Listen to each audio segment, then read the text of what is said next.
नमस्कार, SB Shinde dairy फार्ममध्ये आपलं सगळ्यांचं स्वागत आहे।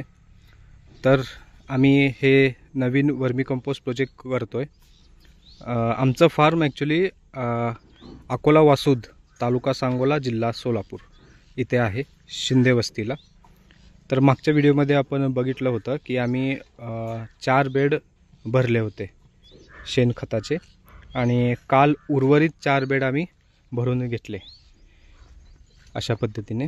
तर आता ह्याला थोडंसं थंड करावं लागेल, कारण शेण गरम असल्यामुळं त्याला थोडंसं पाणी मारून थंड करावं लागेल आणि त्याचं जे लिक्विड असेल ते आपण ह्या पाईपाच्या सहारे, ह्या 2 इंचीचा PVC पाईप आहे।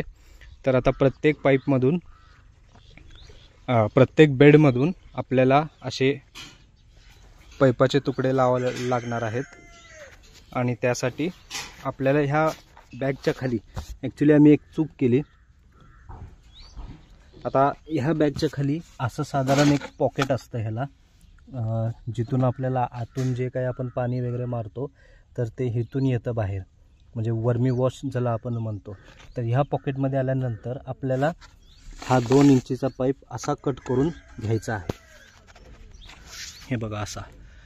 तर हा असा पाईप कट केल्याच्या नंतर हा एक्झॅक्टली ह्याच्यामध्ये जाऊन फिट होतो, हा असा। आणि हा असा फिट झाल्याच्या नंतर आपल्याला ह्या एंडला इकडे टी लावून या 2.5 इंचाच्या मोठ्या पाईपाला कनेक्ट करायचा आहे आणि मग ह्या सगळ्या बॅग्समधून असे पीस लावून आपल्याला एका साईडला स्लोप देऊन इकडे उतार करायचा आहे, जेणेकरून प्रत्येक बॅगमधला वर्मी वॉश जे आहे ते एकत्रित कलेक्ट करता येईल। तर इथं असा आम्ही खड्डा घेतला होता आधीच JCBने।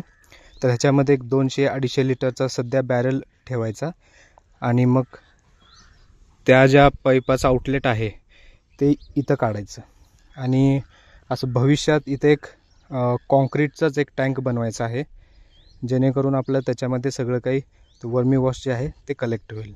आता सुरुवातीचं जे आहे साधारण 2-4 दिवस किंवा एक आठवड्याभराचं जे काही पाणी आपण मारू, तर ते आपण परत त्यातनं काढून परत ह्याच्यातच टाकणार आहोत।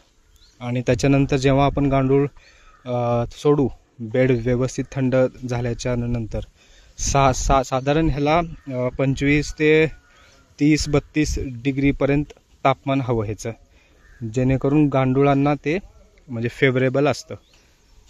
तर तेवढ्या तापमान आल्याच्या नंतर आपण त्याच्यामध्ये गांडूळ आपलं सोडणार आहोत।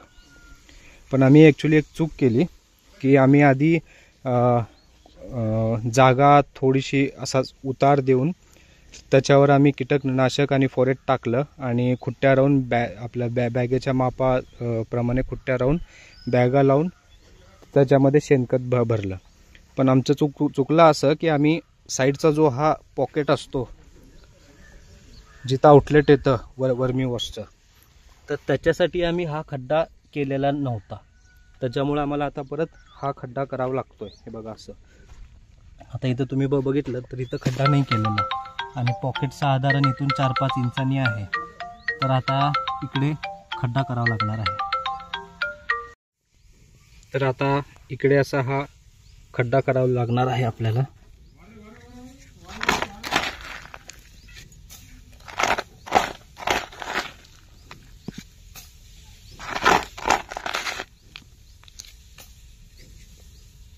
ॲक्च्युली हा खड्डा जर आधीच केलेला असता तर आपल्याला परत खड्डा करायची गरज नसती पडली।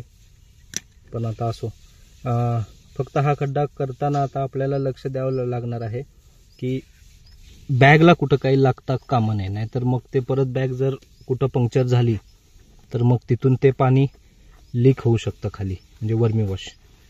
त्यासाठी आपल्याला थोडं काळजीपूर्वक खाली खड्डा करावा लागणार आहे। फार नाही, पण एक 4-5 इंच तरी आपल्याला इथं हा खड्डा असा इथं करावा लागणार आहे, जेणेकरून हा पॉकेट जो आहे, इथे पॉकेट आहे खाली, तर तो पॉकेट आपल्याला व्यवस्थित पूर्ण बाहेर काढता येईल, ज्यात आपल्याला हा असा पाईप बसवायचा आहे। तर अशा पद्धतीने आम्ही हा बेड सगळे लावून घेतलेले आहे तिकडे.